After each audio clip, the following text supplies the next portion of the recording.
በስመ አብ ወወልድ ወመንፈስ ቅዱስ አሐዱ አምላክ አሜን። ሰላም እግዚአብሔር ምስ ኩላትኩም ይኹን። ስድራ እግዚአብሔር ብተደጋጋሚስ ኣቦይ ወይ ከዓ ብሓወይ እንዳተመሰለ ሩካቤ እንዳፈፀሙ ከይሓድር እዚስ እንታይ ማለት እዩ? መፍትሒኡ ኸ እንታይ እዩ? ናይ ዓይነ ጥላ መንፈስ እዩ ዝፈታተነኪ ዘሎ ማለት እዩ። ንደቂ ተባዕትዮ ብንፈልጦም ደቂ ኣንስትዮ ተመሲሉ ወይ ከዓ በዴኻ ተመሲላ ክትመፀካ ትኽእል ኣንስተይቲ ዓይነ ጥላ መንፈስ ማለት እዩ። ብሓፍትኻ ክትመፀካ ትኽእል ብዝተፈላለዩ ብትፈልጦም ሰባት ክትመፀካ ትኽእል ማለት እዩ። ብተመሳሳሊ ንደቂ ኣንስትዮ ከዓ ብወዲ ተባዕትዮ እንዳተመሰለ እቲ መንፈስ ማለት እዩ ይራኸበን። ብኣሕዋተን ክኸውን ይኽእል፣ ብዝፈልጦ ሰባት ክኸውን ይኽእል፣ በቦኻ እውን ክኸውን ይኽእል ማለት እዩ። ስለዚ ከምዚ ዓይነት መንፈስ እዩ ዝፈታተነኪ ዘሎ ንዓይነ ጥላ ወዲ ዓይነ ጥላ ማለት እዩ። ከምዚ ዓይነት መንፈስ ወይ ናይ ዓይነ ጥላ መንፈስ እዩ ዝፈታተነኪ ዘሎ ማለት እዩ። መፍትሒኡ ከዓ ቅድሚ ድቃስ ጸሎት፣ ቅድሚ ድቃስ ኣብዚሕኻ ምስጋድ፣ ፀበል ምጥማቕ፣ ብመቁፀርያ ጌርካ ስርዓት ንክሕዝ ምግባር፣ ትፈታተነኒ ዘለኻ ብሕልሚ እናመፃኻ ብሩካቤ ትፈታተነኒ ርኩስ መንፈስ ካብ ሕጂ ደው ኣብል ኢልኪ ምእዛዝ ማለት እዩ። ወይ ከዓ ስርዓት ንክሕዝ ምቅጥቃጥ፣ ከምኡ ከዓ ብተደጋጋሚ ፀበል ምጥማቕን ቅዱስ ቁርባን ምቕባልን እዩ። ሓድሽ ክዳን ምኽዳንሲ እንታይ ይኸውን? ክዳን ፀጋ፣ ሓዳር፣ ክብሪ፣ ማዕርግ እዩ። ስለዚ እዚ ክትረክቢ ዘለኹ ማለት እዩ። ወይ ሓዳር ኢኺ ሓዳር ከም እትገብሪ ከም እትረክቢ ክኸውን ይኽእል። ሓድሽ ፀጋ ከም እትረክቢ ክኸውን ይኽእል። ከከምቲ ዘለኽዮ ናትኪ ሂወትን ናብራን እዩ ብኡ ተመሲሪትካ እዩ ዝፍታሕ ማለት እዩ። ብሓፈሻ ክዳን ግን በቲ ዝብለኩ ዘለኹ ማዕሪግ፣ ፀጋ፣ ሓዳር፣ ናብራ፣ ዕድል ክኸውን ይኽእል ማለት እዩ። ኣብ ፀልማትስ እንዳኸድኩ ሓዲረ ሓደ ናይ መፃኢ ወይ ከዓ ናይ ቀፃሊ ቦታ ክኸውን ይኽእል።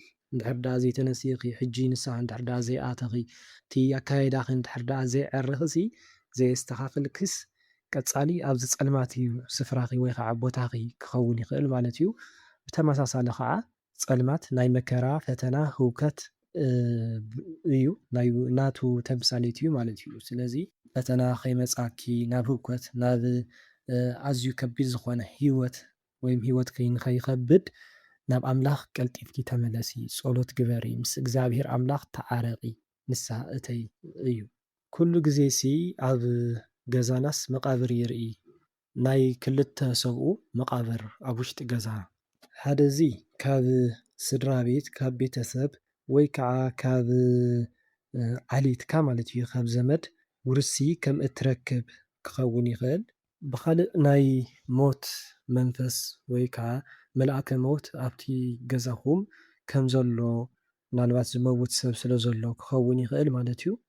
ዝዓርፍ ሰብ ካብዚ ዓለም ብሞት ዝፍለ ሰብ ስለ ዘሎ ወይም እቲ መልኣከ ሞት ኣብ ዙርያኹም ይኮልል ከም ዘሎ ኣብ ዙርያኹም ከም ዘሎ ክኸውን ይኽእል ማለት እዩ። ብካልእ ሕማም እውን ክኸውን ይኽእል ማለት እዩ። ናብ ሞት ዘብቅዕ ከቢድ ዝኾነ ሕማም ኣብ ውሽጢ ስድራ ቤትኩም ከም ዝመፅእ እውን ክኸውን ይኽእል ወይ ከዓ ከቢድ ዝኾነ ሕማም ማለት እዩ። ብካልእ ልክዕ ከም ሬሳ ክትፈዙ ክትድንዝዙ ንከይትሰርሑ ቁም ነገር ንከይትኾኑ ዝተገበረ ዝኾነ ነገር ከም ዘሎ እውን ክኸውን ይኽእል። ብካልእ ከዓ እቲ ዘለኩም ገዛ እቲ ገዛኹም ንብዓት ናይ ድኻ ኣለዎ ሰብ ኣንቢዕኹም ድኻ በዲልኩም ዘምፃኹሞ ወይም ዝሰራሕኩሞ ገዛ እዩ። ዋላ ብኣካል እንተይሞቱ ብሞራል ግን ቀቲልኩም ዘምፃኹሞ ሃፍቲ ንብረት እዩ እውን ክኸውን ይኽእል ማለት እዩ። ብካልእ ከዓ ብፍላጥ ይኹን ብዘይፍላጥ ኣብቲ ገዛኹም ውሽጢ ዝኾነ ካብ ሬሳ ሰብ ዝመፀ ዝተቐበረ ወይም ናይ ሬሳ ሓመድ ድዩ ዝኾነ ነገር ዝተቐበረ ነገር ከም ዘሎ እውን ክኸውን ይኽእል ማለት እዩ። ኮታስ ብብዙሕ ክፍታሕ ይኽእል ማለት እዩ። ከከም እቲ ዘለካ ሂወት ከከም እቲ ዘለካ ናብራ ስለ ዝኾነ ብኡ ተደሪኹ እዩ ዝፍታሕ። ምግቢ ምብላዕ ብሕልምስ እንታይ እዩ? ሓደ ናብራ ስራሕ እንጀራ ከም ዘለካ እዩ። እቲ ትበልዖ ዘለካ ወይም እቲ ሒዝካዮ ዘለካ ስራሕ፣ እቲ ሒዝካዮ ዘለካ ናብራ፣ እቲ ሒዝካዮ ዘለካ እንጀራ እግዚኣብሔር ኣምላኽ ከም ዝሃበካ ክኸውን ይኽእል። ብካልእ ናይ ነፍሲ ምግቢ እዩ። እዚ ከዓ ቃል እግዚኣብሔር ማለት እዩ። ተዳምፅ እንድሕር ዳኣ ኮንካ ንሱ ኢኻ ትሪኦ ዘለካ እግዚኣብሔር ኣምላኽ ባእኻ ደስ ከም ዝበሎ በቲ ትገብሮ ዘለካ ተዳምፆ ዘለካ ቃል እግዚኣብሔር በቲ ንነፍስካ ትምግባ ዘለካ ምግቢ እግዚኣብሔር ኣምላኽ ብኡ ከም ዝተሓጎሰ ክኸውን ይኽእል ማለት እዩ። እንድሕር ደኣ ዘይተዳምፅ እንድሕር ደኣ ኮንካ ከዓ ጠሚኻ ኢኻ ዘለኻ እሞ ምግቢ ብላዕ ንነፍስኻ መግባእ ቃል እግዚኣብሄር ኣዳምፅ መንፈሳዊ ጸሎት ክኸውን ይኽእል እቶም መንፈሳዊ ኣጽዋራት ተዓጠቕ ወይ ከዓ ተግብሮም እቶም ትእዛዛት እውን ማለት እዩ። ብኻልእ እውን ምግቢ ምብላዕ ጽቡቕ እዩ ሽሻይ በረኸት እዩ። ብሕልምሲ ሓደጋ መኪና እንተጋጢምካ ግና እንድሕር ዘይሞትካስ እንታይ እዩ? ናብ ሞት ዘብቅዕ ዝኾነ ከቢድ ዝኾነ ክትጋፈጦ ዘለካ ዝኾነ ፈተና ከም ዘሎ እዩ። ምናልባት ናይ ጥዕና ምስኣን ድዩ? ናይ ስራሕ ኪሳራ ድዩ? ብሓፈሻ ብመንፈሳውን ከምኡ ከዓ ብስጋ ብነፍስን ብስጋን ናብ ሞት ከብቅዐካ ዝኽእል ወይም ከቢድ ዝኾነ ፈተና ከም ዝገጥመካ እዩ ወይም ከም ዝገጥመኪ እዩ እሞ ስለዚ ሕልመይ ቀይረለይ ኢልኪ ንኣምላከ ቅዱስ ጊዮርጊስ ሕልመይ ቀይረለይ ኢልኪ ጸሎት ግበሪ። ኣነስ ኣብ ስዑዲ እየ ዘለኹ ካብኡ ምስ ኣደይሲ እናዘወርኩ ቤተክርስትያን ይስዕም ኩሉ ቤተክርስትያን ዜርናስ ስዒምናዮ እንታይ ይኸውን? እግዚኣብሔር ኣምላኽ ናብ ዓድኺ ከም ዘብቅዓኪ ምስ ወለድኺ ከም እትራኸቢ ብሰላም ማለት እዩ ብሰላምን ብጥዕናን ምስ ስድራ ቤትኪ ከም እትራኸቢ ሽዑ ከዓ ትምኒትክሲ እግዚኣብሔር ኣምላኽ ከም ዝፍጽመልኪ ማለት እዩ። እቲ ጽቡቕ ዝኾነ ሰናይ ዝኾነ ትምኒትኪ ናብ ዓደይ የብቅዐኒ ናብ ዓደይ ኣትየ ቤተክርስትያናት ክሳለም ምስ ስድራይ ክራኸብ ብሰላም ብጥዕና ሓልወኒ እናበልኪ ትጽልይ ትኾኑ እሞ ወይ ከዓ ትምነይ ትኾኑ እሞ እዚ ትምኒትኪ እግዚኣብሔር ኣምላኽ ከም ዝፍጽመልኪ ናብ ዓድኺ ከም ትመጺ ዝተፈላለዩ ገዳማት እንዳዘርኪ እንዳተሳለምኪ በረኸት ኣምላኽ ከም እትቕበሊ እዩ። ክልተ ኣወዳትሲ ሓዚሎምሲ ብጣዕሚ ነዊሕ ዓቐበትሲ የውፅኡኒ ድዩ ግን ንእሽተይ ትተርፈና እሞ የውርድኒ ካቡስ ሓድሽ ሽፎን ተኸዲነ ነይረ ትምልሰለይ ተስፋ ይገብር። እቶም ክልተ ሰባት ትብልዮም ዘለኺ ሚካኤልን ሊቀ መላእክት ቅዱስ ሚካኤልን ከምኡ ከዓ ቅዱስ ገብርኤልን እዮም። ናብቲ ዓቐበት ዘውፅኹ ዘለዉ ከዓ ናብ ካብቲ ፈተና ካብቲ ህውከት ካብ ከምዚኦም ዘውፅኹ ዘሎ ማለት እዩ ደኺምኪ ስለ ዘሎ ወይ ከዓ ካብቲ ዝዓበየኪ ነገራት ዝኸበደኪ ነገራት ሸኽሚ ዝኾነኪ ነገራት ንሱ እዮም ዘውፅልኺ ዘለዉ ወይ ከዓ ናብኡ ንክትሰግርዮ ንሱ ነቲ ፈተና ዝኾነኪ ከቢድ ኮይኑኪ ዘሎ ነገር ንክትሰግርዮ ይገብሩኺ ከም ዘለዉ ወይ ከዓ ነቲ ፈተናታት ንክትሓልፍዮ ይገብሩኺ ከም ዘለዉ ማለት እዩ። እታ ንእሽተይ ትተርፍ ዝገድፍኹ ዘለዉ ከዓ በዓልኪ ትዋፅእ እያ ነፃ ፍቃድኺ ተጠቒምኪ እትወፅእ እያ ዝኾነት ፈተና እውን ከም ዘላ ማለት እዩ። እቲ ዝኸበደኪ ንሳቶም ከም ዝሕግዙኺ እቲ ትኽእልዮ ነገር ከዓ በዓልኺ ንክትፍጽሙ እዮም ዝገድፍኹ ዘለዉ ማለት እዩ። እቲ ሓድሽ ሽፎን ትኽደኒ ዘለኺ ከዓ ሓደ ሓዳር እንድሕር ደኣ ዘይብልኪ ሓዳር እዩ ሓድሽ ሓዳር ከም እትረኽቢ ክኸውን ይኽእል ማለት እዩ። ብተመሳሳሊ ናብራ ማለት እዩ። ብተመሳሳሊ ከዓ ፀጋ እግዚኣብሔር ኣምላኽ ከም እትረኽቢ ነቲ ፈተና ምስ ሓለፍኪ ነቲ ሕጂ ዘሎ ፈተናታት ወይም ከቢድ ዝኾነ ነገራት ምስ ሓለፍኪ ቅዱሳን ኣቦታትና ቅዱስ ሚካኤልን ቅዱስ ገብርኤልን ተራዳእነት ከምኡ እውን ብናይ በዓልኪ ዝተወሰነት ጸሎት ማለት እዩ ንዕኡ ምስ ሓለፍክሲ ሓድሽ ዝኾነ ናብራ ሓድሽ ዝኾነ ሓዳር እንድሕር ደኣ ሃልይኪ ከዓ ሓድሽ ፀጋ ኣምላኽ ከም እትረኽቢ ሓድሽ ዕድል ከም እትረኽቢ ሓድሽ ጽቡቕ ዝኾነ ነገር ከም እትረኽቢ እዩ ማለት እዩ። ብሕልሚ ለይተይስ ናይ ገዛና ንእሽተይ ቲቪስ ናብ ዓባይ ፍላት ቲቪስ ይቕይራ እንታይ ማለት እዩ? ንስድራ ቤትኪ ትሕግዝዮም ትድግፍዮም ከም ዘለኪ ማለት ዓቕሚ እንድሕር ደኣ ሃልይኪ ማለት እዩ። ናብዚ ብርኪ ንክትበጽሒ ዝሓገዙኺ ሰባት ከምኡ እውን ስድራ ቤትኪ ክትድግፍዮም ከም ዘለኪ ክትርስዕዮም ውዕለታ ወለድኺ ወይም ስድራ ቤትኪ ክትዝንግዒ ከም ዘይብልኪ ክትዝክርዮም ከም ዘለኪ እዩ።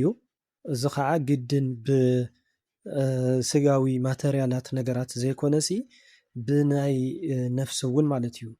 እዚ ማለት ብምኽሪ ድዩ ብተግሳጽ ድዩ ናብ ንስሓ ንኽበቕዑ ናብ ቅዱስ ቁርባን ንክበቕዑ ብምግባር ድዩ ግድን ቅርሺ የብለይን ዓቕሚ የብለይን ኢልኪ ብእንትን ጥራይ ዝረኣይ ኣይኮነን ማለት እዩ። በቲ ብስጋዊ ነገርሲ ዝረአ ኣይኮነን ብገንዘብ ሰልዲ ዝረአ ኣይኮነን ዋላ እውን ገንዘብ እንተሃልይኪ በለፀ ጽቡቕ ብቅርሺ እውን ክትድግፍዮም እቲ ዘፀጉሞም ነገራት ክትፈትሕሎም ከም ዘለኪ እዩ። ቅርሺ እንድሕር ደኣ ዘይብልኺ ከዓ እቲ ኣውራ ኣብቲ ናይ ነፍሶም ነገር ክተትኩር ከም ዘለኪ ክትቕይርዮም ከም ዘለኪ ንስሓ ክኣትዉ ከም ዘለዎም ናብ ቅዱስ ቁርባን ክበቕዑ ከም ዘለዎም ማለት እዩ። ንስድራ ቤትኪ ብሂወት እንድሕር ደኣ ሃልዮም እንድሕር ደኣ ብሂወት ዘይለዉ ከዓ ብሓፈሻ በቃ ንስድራ ቤትኪ ማለት እዩ ኩሎም ስድራ ቤትኪ ክትቅይሩ እዮም ክትልውጡ እዮም ከም ዘለኪ ክኸውን ይኽእል። ብኻልእ ንወለደይ ዝሕግዘሉ ስራሕ ሃበኒ፣ ንወለደይ ዘሐጉሰሎም ሃብቲ ሃበኒ እናበልኪ ትምሕፀኒ እንተኮንኪ ብስጋዊ ማለት እዩ።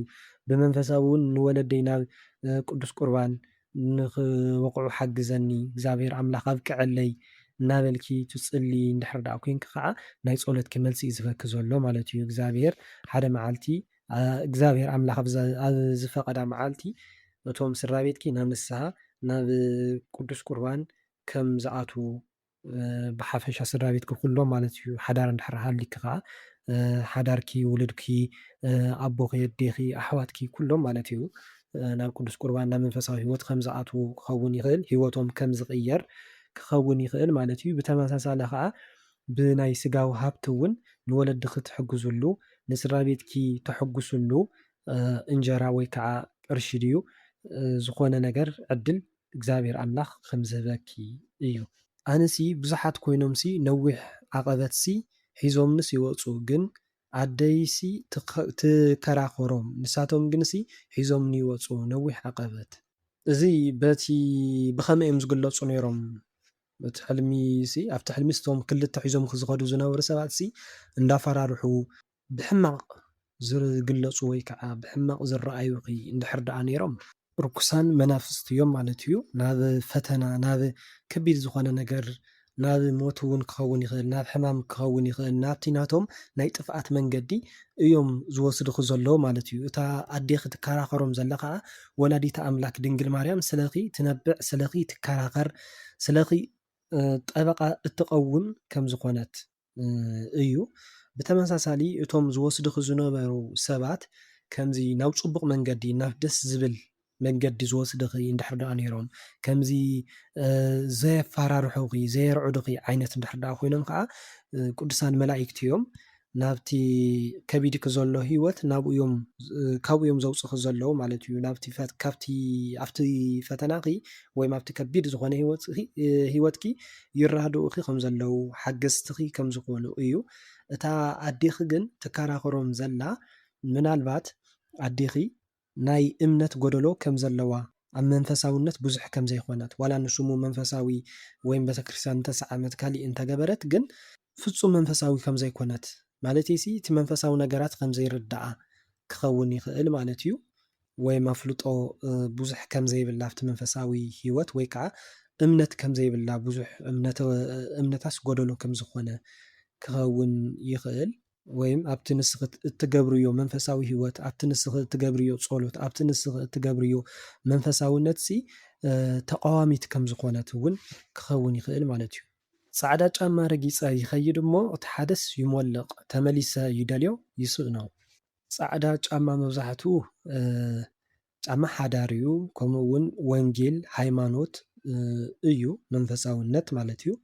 ስለዚ ዝጠፍአኪ ዘሎ ዝመልቐኪ ዘሎ ዝሓዝክዮ መንፈሳዊ ዝበልክዮ ዝተቐራረብክዮ ሰብ ወዲ ተባዕታይ ማለት እዩ ወይም ንሓዳር ዝሓረኽዮ ሰብሲ ንሱ እዩ ዝኸይድ ዘሎ ማለት እዩ። ሓዳር እንድሕር ደኣ ሃሊካ ከዓ ሓዳርክ ንከይፈርስ ብቁርባን ብፅቡቅ ብመንፈሳውነት ክኸውን ይኽእል።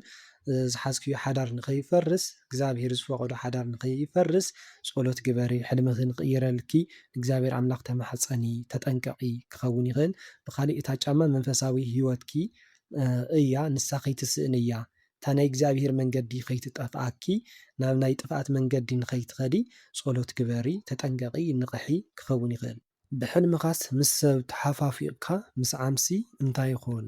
እቲ ትሰዓዓምዮ ዝነበርኪ ከምዚ ናይ ዝሙት ዓይነት እንድሕር ደኣ ኮይኑ እዚ ፅቡቅ ኣይኮነን። ናይ ዝሙት መንፈስ ከም ዘሎ ወይም ከም ዘለኪ ነቲ ወዲ እውን ብሕማቕ ከም እትጥምትዮ ንዝሙት ከም እትጥምትዮ እዩ። ምናልባት ከዓ ጸሎት እትገብሪ እንድሕር ደኣ ነርኪ ዝወዲሲ ክፍለይ ድዩ ናተይ ድዩ እናበልኪ ጸሎት ትገብሪ እንድሕር ደኣ ነርኪ ናትካ ፍቓድ ድዩ ምዚ ወዲ እዚ ሓዳር ክገብር ወይ ከዓ ፍቕራዊ ሂወት ንኽምስርት ዝብል ሓሳባት ወይም ጸሎት እንድሕር ደኣ ጌርኪ እንተነርኪ ናይ ጸሎትኪ መልሲ ክትረኽብ ዘለኺ እቲ ወዲሲ ንዝሙት ጥራይ እዩ ዝደልየኪ ክኸውን ይኽእል ማለት እዩ። እዚ ግን ብጸሎት ብደንቢ ከተረጋግጽዮ እንተኽኢልካ እውን ስዋኤ ክትኣትውሉ እዩ ዘለኪ ማለት እዩ። ምክንያቱ ርኩስ መንፈስ እውን ከደናግር ይኽእል እዩ ማለት እዩ።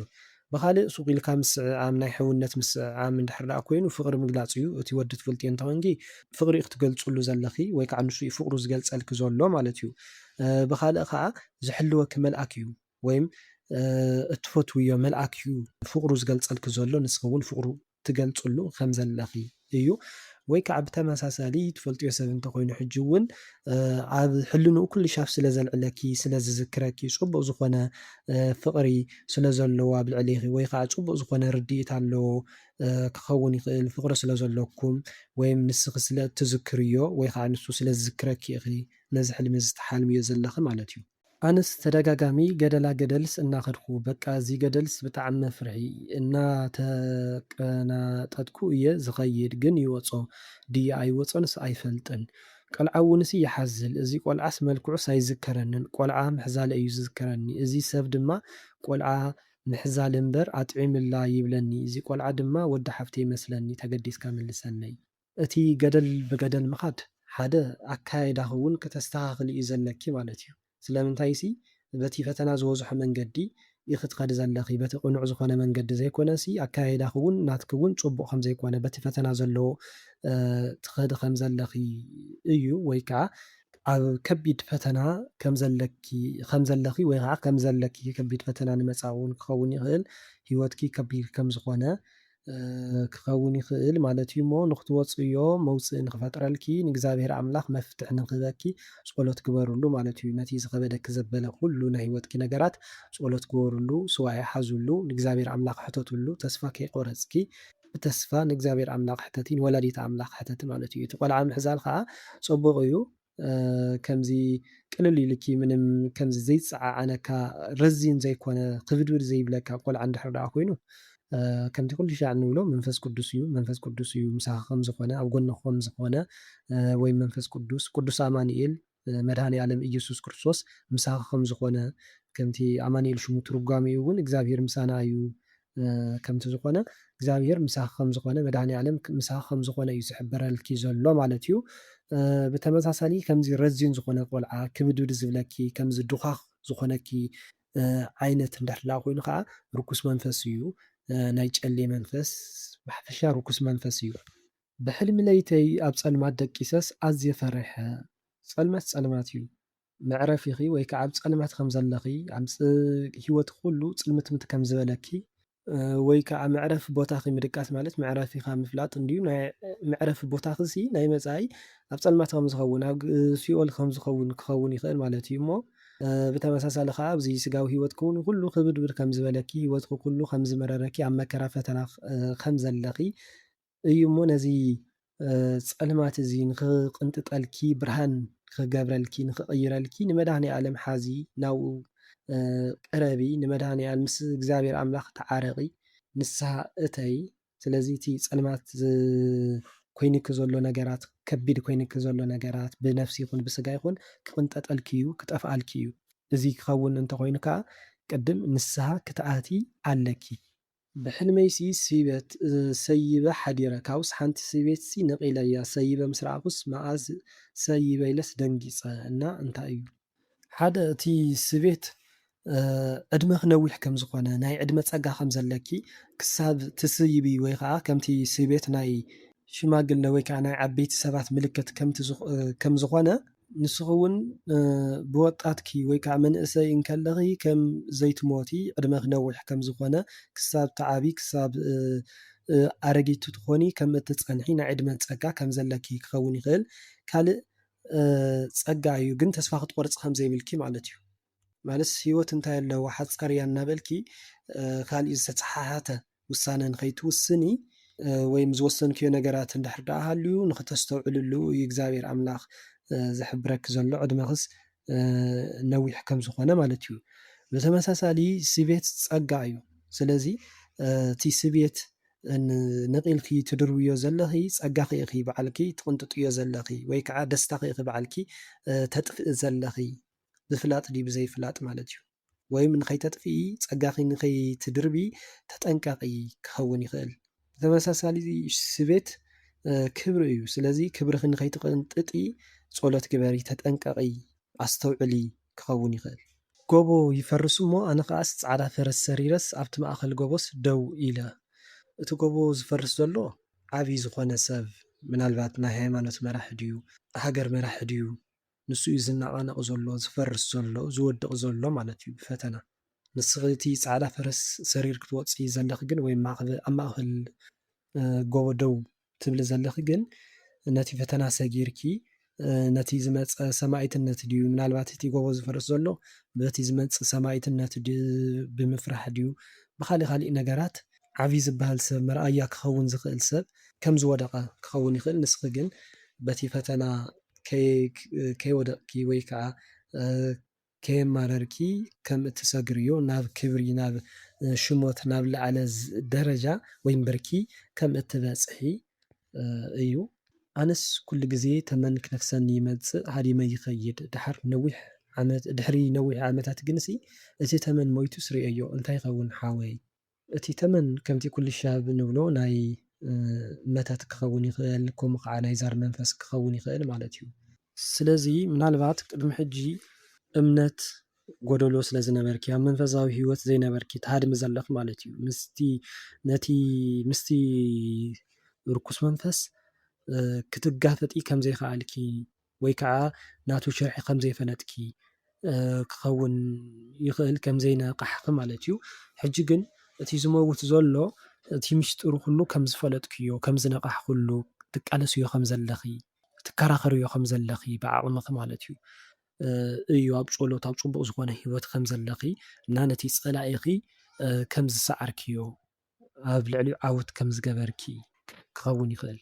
ኣብ ማእኸል ጎቦስ ደው ኢለ እዚ እውን ነቲ መሰናኽላት ነቲ ፈተናታት ከም ዝሓለፍካ ክኸውን ይኽእል ማለት እዩ።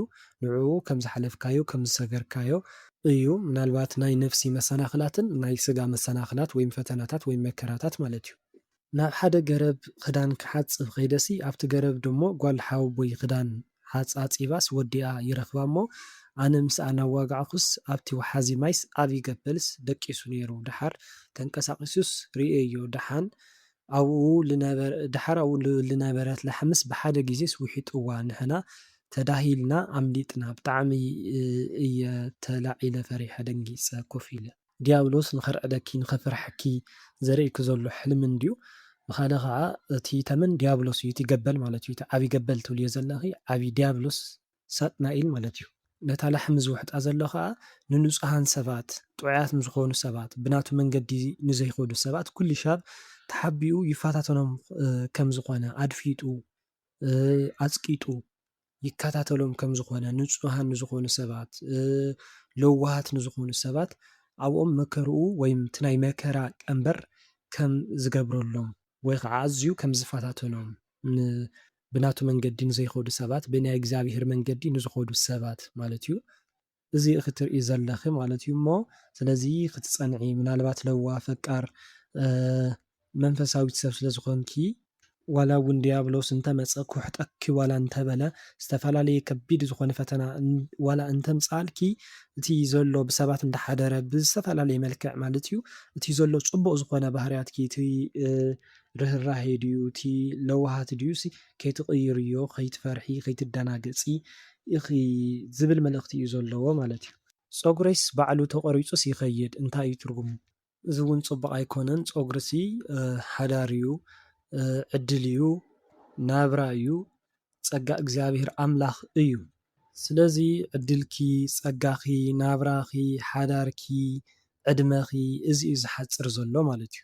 ምናልባት ሓደ ኣከያይዳኺ ክኸውን ይኽእል ማለት እዩ። በቲ ሰፊሕ ዝኾነ መንገዲ ትኸዲ እንድሕር ዳኣ ሃሊኺ በቲ ናይ ሓጢኣት መንገዲ እንድሕር ዳኣ ትኸዲ እንተኮይንኪ ብሓጢኣትኪ ክኸውን ይኽእል ማለት እዩ። ብተመሳሳሊ ከዓ ብናይ ሰባት ክፉእ ስራሕ እውን ክኸውን ይኽእል ብመተት ብድግምት ብኸምዚ ዓይነታት እውን ክኸውን ይኽእል እሞ በቲ በለ በቲ ናብ እግዚኣብሔር ኣምላኽ ተመለሲ ጸሎት ግበሪ ኣብ ንስሓ እንድሕር ዳኣ ሃሊኺ ከዓ ተጠንቀቂ ክኸውን ይኽእል ቅዱስ ቁርባን ተቐበሊ ፀበል ተጠመቂ እዩ። ዕሾኽ ካብ እግርኻ ምውፃእስ እንታይ እዩ?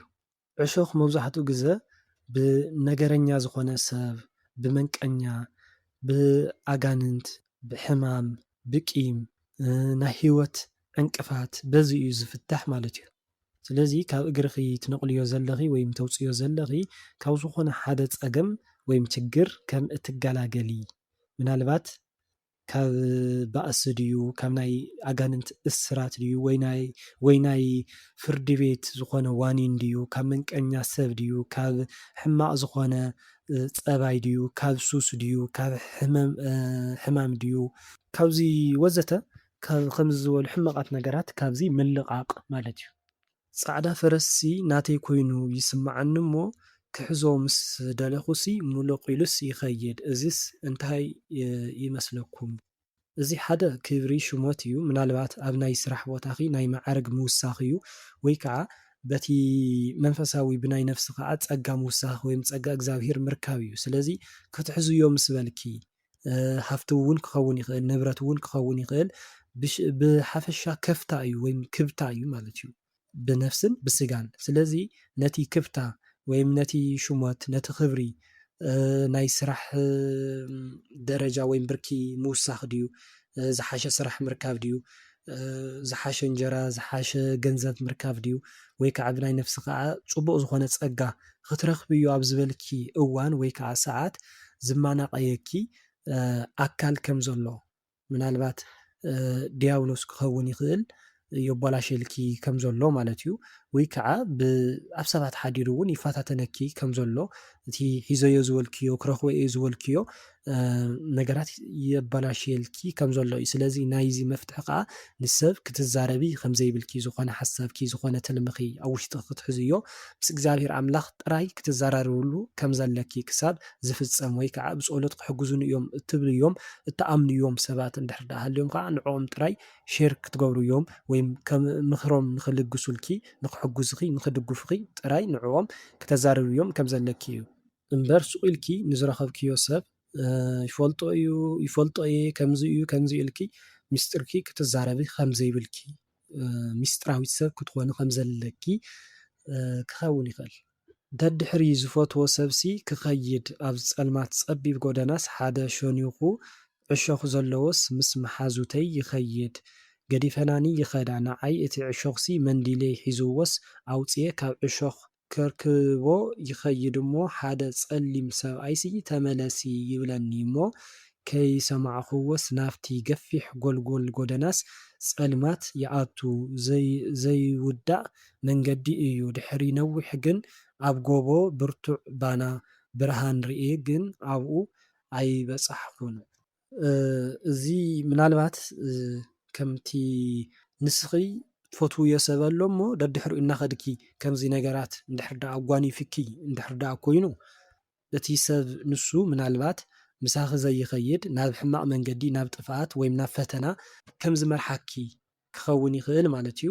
ወይ ከዓ እቲ ሰብ ንሱሲ ናትኪ ኣይኮነን ምሳኺ ዝኸይድ ኣይኮነን ወይ ናትኪ ውህብቶ ወይ ከዓ ናትኪ ክፍልስ ኣይኮነን ናትኪ ዘይኮነ ነገራት ንክትረኽቢ ኢልክሲ ናብ ዘይኸውን ነገራት ክትኸዲ ዘለኺ ኣካይዳኽስ ትኽክል ኣይኮነን ዘሎ እስኪ ኣስተውዕሊ ናትኪ ዘይኮነ ኣብ ዘይናትኺ ነገር ትደኽማ ኣለኺ ግዜ ክተጥፍኢ ኣለኺ ከምኡ እውን ናብ ፈተና ናብ ካሊእ ሕማቕ ነገራት ተኣቲ ከም እትኽእሊ እዩ።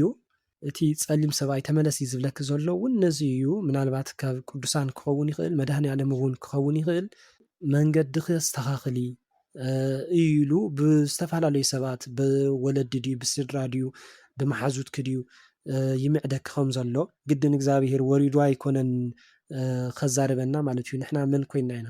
ስለዚ ብዝተፈላለዩ ሰባት ሓዲሩ ብዝተፈላለዩ ዘይትግምትዮም ዋላ እውን ሓጢአተኛታት ክኾኑ ይኽእሉ እቶም ሰባት ማለት እዩ እሞ ብኦም ሓዲሩ መድሃኒዓለም የዛረበካ ኣሎ ይኸውም ብሕልሚ እውን የዛረበካ ኣሎ ማለት እዩ። ስለዚ መንገድኽስ ኣስተኻኽሊ ምስኡ ኣይኮንክን ተመለሲ ይብለኪ ከም ዘሎ ኣለበለዚያ ግን ምስኡ ክኸውን የልኪ ኣብ ዘይናትኪ ግዜኺ ክተጥፍኢ ናብ ከቢድ ዝኾነ ፈተናታት ክትወድቂ ክኸውን ይኽእል ማለት እዩ እና ብፍቕሪ ዓይንኪ ዓዊሩ እዩ ዘሎ እሞ ንቕሒ ንሱ ጉደፍዮ ካሊእ ኣነ ክህበኪ እየ ንኹላትና እግዚኣብሔር ኣምላኽ ከየዳልየ ናትና ንብሎ ምሳና ዝኸይድ ሰብ ንሱ እዩ ዝፈልጥ ልብን ኩላሊት ዝምርምር ንሱ ስለ ዝኾነ እሞ ኣብዚ ናትኪ ኣብ ዘይኮነ ነገር ኣይትድከሚ እዩ።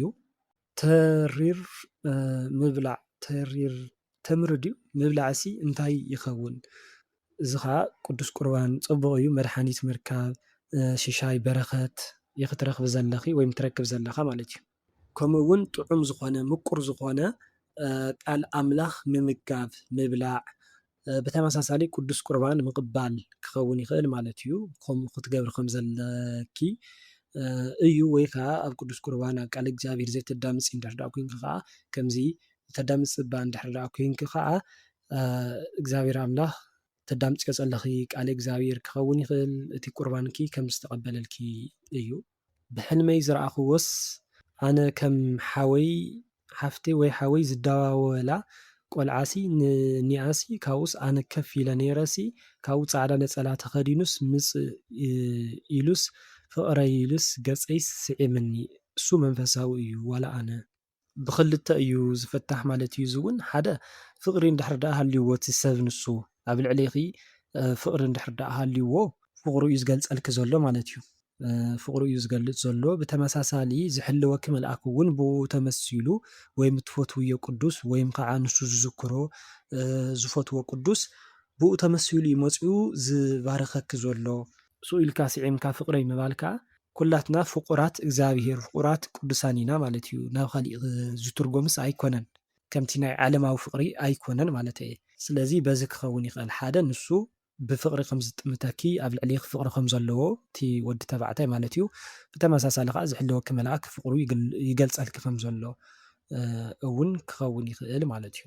ናይ ቀደም ክዳነይሲ ለኣለሽክዎ ይመስለንስ ዝኾነ ሰበይቲ መፅያስ እቲ ናይ ቀደም ክዳንሲ ከም ዘይረኽቦ ነጊራትኒ ተመሊሳስ ገፊሕ ንውሕ ዝበለ ስረ ምስ ጃኬቱስ እቲ ስረ ክሳብ ፀጉሪ እግረይስ ልሽፍነንስ ነኸደነትኒ ኣነስ ታናይ ቀደም ክዳን ደስ ይብለኒ ብዙሕ ግዜስ ብተደጋጋሚ እየ ሓሊመ ስኢነያ እዛ ክዳን።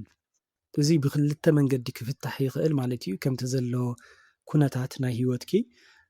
እቲ ሓደ እንታይ እዩ ዝኸውን እታ ሰበይቲ ወላዲተ ኣምላክ እያ እቲ ናይ ቀደም ክዳን ስኢንክዮ ዘለኺ ከዓ ናይ ቀደም ዝነበረ ሓዳርኪ እዩ። ስለዚ ንሱስ ኣይትረኽብዮን ኢኺ ምናልባት ካሊእ ሓዳር መስሪቱ ይኸውን እሞ ንሱ በቃ ናይ ባዕሉ ሂወት ገይሩ ኣሎ ካሊእ ሓዳር ክበኪ ኣጆኺ እያ ተበኪ ዘላ ማለት እዩ። ንስኺ ከዓ በቃ ክትገድፍዮ ኣለኪ ኦረዲ ዘይኸውን ነገር እንድሕር ዳ ኮይኑ ወይ ከዓ ብሞት እንድሕር ዳ ተፈልዩ ወይ ከዓ ካሊእ ሓዳር እንድሕር ዳ ገይሩ ንሱ እያ በቃ ኣብቂዑ ኣሎ ንሱ ካሊእ ሓዳር ክበኪ እየ ንሱ ኦረዲ ከይዱ ኣሎ ናይ ባዕሉ ናብራ ገይሩ ኣሎ ወይ ከዓ ምሳኺ ክኸውን ተመሊሱ ዳግማይ ምሳኺ ክኸውን ኣይክእልን እዩ እሞ ሓድሽ ክዳን ክበኪ እየ ሓድሽ ሓዳር ክበኪ እየ ሓድሽ ናብራ ክበኪ እየ በዚ ዝህበኪ ግን ሕጉስቲ ኩኒ ንሱ ግደፍዮ እያ ትብለኪ ዘላ ማለት እዩ። ብካሊእ ናይ ቀደም ዝነበረ ክዳን ማለት ናይ ምናልባት ቀደም ዝነበረኪ ፀጋ ክኸውን ይኽእል ማለት እዩ።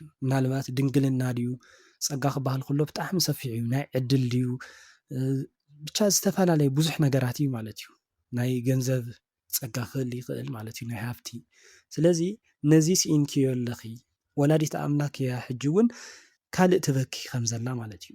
ስለዚ ኦረዲ ዝሓለፈ ሓሊፉ ኣሎ ብንስሓ ዝምለስ እንተኮይኑ ብንስሓ እንምልሶ ነገራት ኣለው ብንስሓ ዘይምለስ ከዓ ተመስገኒ ኢልና ናይ ሕጂ ኢና ክንርኢ ዘለና ማለት እዩ እምበር ብዝሓለፈ ክነብል ኣይኮናን ማለት ፀፀት ክስማዓካ ፅቡቅ እዩ ግቡእ እዩ ግን ዘለኣለም እንዳተፀፀትካ ክትነብር ኣይትክእልን ኢኻ ዝሓለፈ ሓሊፉ ኣሎ እቲ ናይ ሕጂ መፃኢ ተስፋ እናገበርካ ፍቕሪ እግዚኣብሔር እናሓሰብካ ፍቕሪ ቅዱሳን እንዳሓሰብካ እዩ እቲ ሂወት ክምራሕ ዝኽእል ማለት እዩ።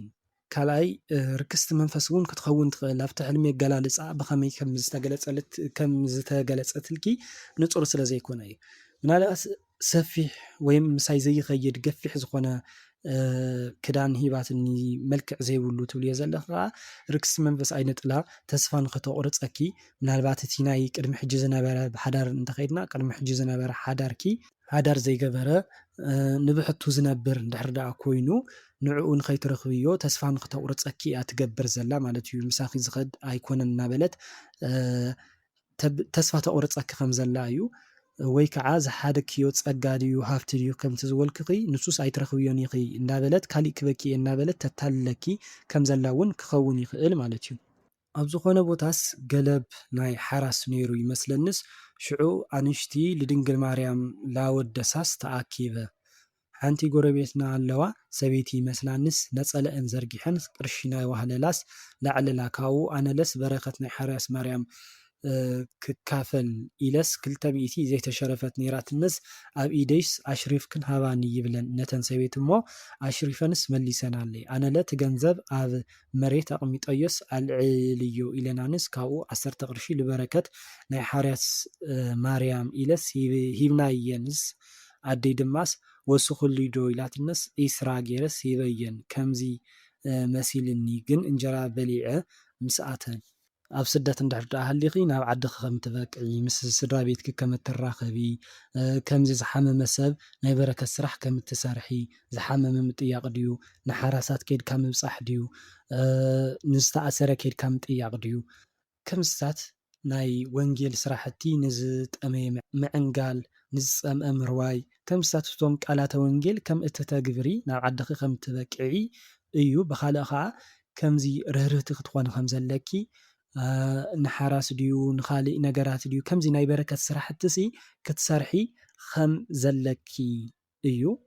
እቲ ምስኣተን ኮንኪ እንጀራ ምብላዕ ከዓ ምስ ቅዱሳን በረኸት ምክፋል ምስ ቅዱሳን ምምሳል ማለት እዩ። ናይ ቅዱሳን ከምቲ ቅዱሳን ዝሰርሕዎ ስራሕቲ ንዕኡ ምምሳል በቲ ዘለኪ ነገር ማለት እዩ። ምናልባት ቅርሺ እንድሕር ደኣ ሃሊኪ ብኡ ጌርኪ ናይ በረከት ስራሕ ናይ ጽድቂ ስራሕቲ ምስራሕ እዩ።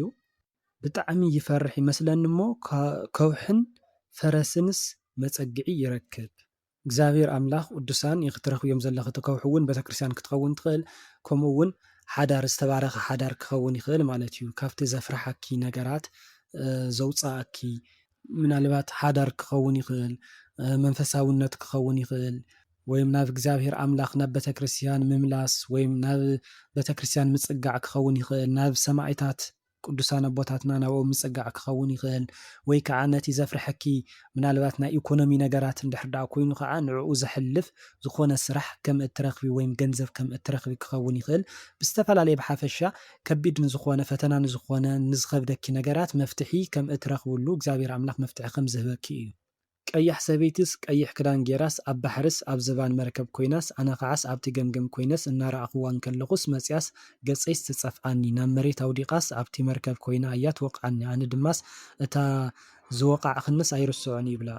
ርክስቲ መንፈስ እያ ምናልባት ብቤተሰብ ወይም ብስድራ ቤት ትምለኽ ዝነበረት ቅድሚ ሕጂ እርክስቲ መንፈስ ክትኸውን ትኽእል ማለት እዩ። ትወቕዐኪ ዘላ ከዓ ትፈታተነኪ ዘላ እዩ ፈተና ተብፅሐልኪ ዘላ ወይም ሂወትኺ ከቢድ ትገብረልኪ ከም ዘላ ወይ ከዓ ሕማም ከም ዝኾነትኪ ደዌ ከም ዝኾነትኪ እዩ እታ ርክስቲ መንፈስ ማለት እዩ። ስለዚ እቲ ኣብቲ ጸሎትኪ በርትዒ ንላዕሊ ጠጠው ዝበለ ዓቐበት ይመስለኒ እሞ ብክንደይ መከራስ ይወጾ እሞ ሜዳ ይረክብ። ነቲ ዓቐበት ምውፃእ ከምቲ ኩሉ ሰብ ንገልጾ ናይ ስጋ ናይ ነፍሲ መሰናኽላት ንዕኡ ምሕላፍ ማለት እዩ። ብኻልእ ብጾም ጸሎት ስግደት እዚኦም እዮም እቶም ናይ ነፍሲ ብናይ ስጋ ከዓ ዝተፈላለዩ ፈተናታት መከራታት ኣብ ሂወትና ኣለዉ እሞ ንዕኦም ምስጋር ማለት እዩ። ኣብ ከብዲ ኢደይሲ እታ ረጓድ ፀባ ባሕባሕ ኢሉስ ይፈስስ በረከት እዩ ዝበዝሐልኪ ዘሎ ማለት እዩ። ገንዘብኪ ሃብትኺ ኩሉ ዝሓዝክዮ ዘበለ ከም ዝባረኽ ከም ዝብርክት እዩ። ስለዚ በረከት ይበዝሐልኪ ከም ዘሎ እዩ። ምናልባት መፅዋት ስለትምፅውቲ ክኸውን ይኽእል ማለት እዩ። ዘይትምፅውቲ እንድሕር ደኣ ኮንኪ ከዓ ምፅዋት ክትምፅውቲ ከም ዘለኪ ሽዑ ሃብትኺ ንብረትኪ ገንዘብኪ ኩሉ ከም ዝብርክት ዝሓዝክዮ ዝተንከፍክዮ ኩሉ ዘበለ ከም ዝብርክተልኪ እዩ። ጉንዲ ዘለዎ ጓሃርሃር ዝብል ሓዊ ኮይኑስ ርአዮ እሞ እንታይ ይኸውን? ሓዊ ምርኣይ ክልተ ፍታሕ ኣለዎ ኢልናየ ኢና ቅድሚ ሕጂ እውን ብዙሕ ሻዕ ስለ ዝተገለጸ እዩ። ሓደ እንጀራ እዩ በረኸት እዩ ይበሃል ማለት እዩ። በቲ ካልእ ከዓ ነገር ዝኾነ ጽልኢ ዝኾነ ባእሲ ዝኾነ ህውከት ከም ዘሎ እዩ። ኣነስ ቆልዓ ሓዚለና ክድኩስ ካብኡስ ክልተ ገማማይ መልየ ሒዘና ክድኩስ ሓንቲ ንእሽተይ ማይ ቃላይ ይረክብ እሞ በታ ቃላይ ጌረስ ክሰግር ይሓስብ እሞ ኣብኡ ምስ ኣተኹስ እታ ማይስ ንላዕሊ ተንሳፊፋ ይመስለኒ ካብኡ ንድሕሪ ተመሊሰስ ይመስለንስ እቲ ኣብ ኢደይ ዝነበረ ማይ ከዓስ ኣበይ ከም ዝገበርክዎስ ይጨነቕ ነበርኩ። እታ ንእሽተይ ማይ ትብልያ ዘለኺ ሓደ ንእሽተይ ፈተና እያ ክትኸውን ትኽእል ማለት እዩ። ስለዚ በታ ንእሽተይ ፈተና ወይም ንእሽተይ ፈተና ሂወትኪ ከም ትመጽእ እሞ ወይም ስለ ዝመጽእ ብኡ እቲ ክልተ ሒዝክዮ ዝነበርኪ ማይ ትድርብዮ ዘለኺ ጸጋኺ ከይትስእኒ ኢኺ ትበሃል ዘለኻ ማለት እዩ። ብንእሽተይ ኢልኪ ንእሽተይ ፈተና እያ ኢልኪ ብምንዓቕ ድዩ ወይም ኣዘናጊዑ ከምቲ ውሕጅ እንዳዘናግዐ እዩ ዝወስደካ ዝበሃል ቀላል መሲላ እትመጸኪ ፈተና ሂወትኪ ተበላሹ ወይም ጸጋኺ እትወስድ ምስ እግዚኣብሔር ኣምላኽ ዘለኪ ርክብ እተቋርጽ ዓይነት ፈተና ንኸይትኸውን ወይም ከምኡ ክትኸውን ስለ እትኽእል ተጠንቀቂ፣ ጸሎት ግበሪ እዩ። ዝኾነ ፈተና ክመጸኪ ከሎ ንዓኣ ትሰግርላ ሓይሊ እግዚኣብሔር ኣምላኽ ንክህበኪ ጸሎት ግበሪ እዩ ማለት እዩ። ብላማይ ክልተ ተበንሲ ዝሓደ ነዊሕ ቅጥን እዩ፣ ዝሓደ ግን ረጒድ ሓፂር እዩ እና ዝሓፂርሲ ሃ ኢሉስ ኩሕጠኒ ኢሉማ ኣእውየ ላብ ዳባ ድዩ ኣይተረድኣንን ተቐይሩ እንታይ ይኸውን ገበል ክሕጠኪ ኢሉ መፂኡ ኣእዊኺ ሽዑ ኣእዊኺ ናብ ዝኾነ ነገር ተቐይሩ ኢኺ ትብልዮ ዘለኹ እሞ እቲ ገበል ናይ ዛር መንፈስ እዩ ንሱ እዩ ክሕጠኪ ከጥፍኣኪ ብስጋ ከጥፍኣኪ ክሕምመኪ ክቐትለኪ ብነፍሲ እውን ናብ ጥፍኣት መንገዲ ክመርሓኪ ሓሲቡ ከም ዝነበረ ክሕጠኪ ኢሉ ከም ዝነበረ እሞ እቲ ተእውዮ ዘለኺ ከዓ ጸሎት እዩ። እቲ ጸሎት ከም ዝገበርኪ ብዓቕምኺ ማለት እዩ። ሽዑ ክሕጠኪ ከም ዘይከኣለ ስለምንታይ እግዚኣብሔር ኣምላኽ ከም ዝሓገዘኪ ወላዲት ኣምላኽ ከም ዝተረዳእትኪ ወይም ከም ዝሓገዘትኪ ምሳኺ ከም ዝኾነት እዩ። ስለዚ ጸሎትኪ በርትዒ፣ ኣብ ጸሎትኪ ጠንክሪ እዩ። ዝሞተ ሰብሲ ሕምባሻ ክህበካስ እንታይ እዩ? ዕድመ በረኸት ሽሻይ እዩ። ወይ ከዓ ብኡ ተመሲሉ እግዚኣብሔር ኣምላኽ ኣብ ጽቡቕ ቦታ ዓሪፉ ስለ ዘሎ እግዚኣብሔር ኣምላኽ ቅዱስ ቁርባን ተቐበሊ እዩ ዝብለኪ ዘሎ ማለት እዩ። ብኡ ሓዲሩ ወይም እቲ ሰብ ንሱ ቅዱስ ቁርባን ተቐበሊ እዩ ዝብለኪ ዘሎ ማለት እዩ። ብኻሊእ ምናልባት ከዓ ከምዚ ፍትሓት ወይም ቁርባን ድሕሪ ዳኣ ዘይተገበረሉ እንተኾይኑ ፍትሓት ክግበረሉ ተስካር ክግበረሉ ከም ዘለዎ ነቲ ሰብ ንሱ ማለት እዩ። እነንበይተሲ ብሂወት የላን ግን ብሕልምሲ ዝተሰርሐ ብርታት ኣብ ኢዳ ሒዛስ እናዋግዐትኒ ሓዲራ ክትመፀኒ ወይ ከዓ ክትኸይድ ግን ኣይፍለጠንን። እዚ እቲ ምናልባት ዝበላኽ ነገራት እንድሕር ዳኣ ሃልዩ ሓደራ ዝበላኽ ነገራት እንድሕር ዳኣ ሃልዩ ንሱ እየን ዘብላኽ ዘለዋ ማለት እዩ። ሓደራኽሲ ፈጽሚ እየን ዝብላኽ ዘለዋ። እቲ ዝነገርኩኽ ነገርስ ኣይትረስዒ ኣይትዘንግዒ። እቲ ብሂወት እንከለዋ ዝመኽራኺ ዝነበራ ምኽሪ ወይም ዝሃባኺ ቃል እንድሕር ዳኣ ነይሩ ንሱ ፈጽምዮ እየን ዝብላኽ ዘለዋ እና ምንም ጽቡቕ እዩ ካብ ፍቕሪ ዝተልዓለ ወይ ብኻልእ ከዓ ብፍቕሪ እየን ዝገልጻልኺ ዘለዋ ፍቕረን ይገልጻልኺ ከም ዘለዋ እዩ። ምስ መሓዛይ እናኸድኩስ እናሃለኹስ ሓደ ወድስ ንዕይ ይብለኒ እሞ ኣይመፅን ይብሎ ድሓርስ ሕልፍ ክብልስ ጨጉረይ መንጢሱስ ይወስደለይ እንታይ ደሊኻዮ ሃባ ደርብዮ ይብሎ እሞ ኣይድርብን ኪዲ ኣብ ደስ ዝበለኪ ብፅሒ ኢሉኒስ እንታይ ማለት እዩ? ምናልባት እዚ ከዓ ሰይጣን ዝሓሰበልኪ ዝኾነ ዝተለመልኪ ነገራት ከም ዘሎ ክኸውን ይኽእል ማለት እዩ። እቲ ዝለኽፈኪ ዘሎ ርኩስ መንፈስ ዝሓደሮ ሰብ እዩ። ስለዚ እቲ ፀጉርክ ዝምንጥሰልኪ ዘሎ ከዓ ፀጋኺ እዩ ዝገፈኪ ዘሎ ማለት እዩ። ምናልባት ብዝሙት ምስኡ ክትረክሲ ብምግባር ድዩ ወይ ከዓ ብካሊእ ነገራት ማለት እዩ ናትኪ ዝኾነ ነገራት እዩ ዝወስደልኪ ዘሎ ንክፈታተነኪ ማለት እዩ እሞ ተጠንቀቂ፣ ጸሎት ግበሪ፣ ካብ ፈተና ክስውረኪ ንእግዚኣብሔር ኣምላኽ ሕተቲ ክትወፅእ ከለኺ ጸሎት ክትገብሪ ከም ዘለኪ ናብ ገዛ ካእቲኹ እውን ጸሎት ክትገብሪ ከም ዘለኪ እዩ መንገዲኹ ኩሉ ቁኑዕ ንክገብረልኪ ሕልምኺ እውን ንክቕይረልኪ ኣምላከ ቅዱስ ጊዮርጊስ ሕማቕ ኣይተርእየኒ ኢልኪ ጸሎት ግበሪ፣ ናብ ንስሃ ናብ መንፈሳዊት ሰብ ኩኒ። ለይትስ ኣንጭዋ ምንካስ እንታይ እዩ ማለት? አንጭዋ እንዳነኸሳኻ እንተኮይኑ መንቀኛ ዝኾነካ ሰብ ከም ዘሎ ኣብ ዙርያኻ ዘለዉ ሰባት ናይ መንቀኛ ምልክት እያ አንጭዋ ማለት እዩ። ሞ መንቀኛታት ከም ዘለዉ ወይ ከዓ ናይ መተት መንፈስ ዝተለኣኸ ናይ መተት መንፈስ ከም ዘሎ ርኩስ መንፈስ ከም ዘሎ ክኸውን ይኽእል። ናይ ሰላም መንፈስ እውን ክትኸውን ትኽእል ማለት እዩ እታ አንጭዋ። ስለዚ በርትዕ፣ ጠንክር፣ ጸሎት ግበር፣ ኣይትደቅስ። ሰላም ሓወይ ክልተ ናይ ቃል ኪዳን ይገብር ነታ ቀዳሚቲ ካብ ፀጋማይ ናብ የማናይ ቀይረ ካልአይቲ ኣብ ፀጋማይ ሰብ ይገብረለይ እዝስ እንታይ ይኸውን? ካብቶም መወዳት ንሓዳር ዝጥይቑ ደቂ ተባዕትዮ ወይ መሪፅኪ ካብኦም ማእኸል ማለት እዩ መሪፅኪ ንመኒኡ ከም እቲ ምርዓዊ ምምራፅ ከም ዝኣበየኪ ወይ ንክትውስኒ ከም ዝኸበደኪ እዩ።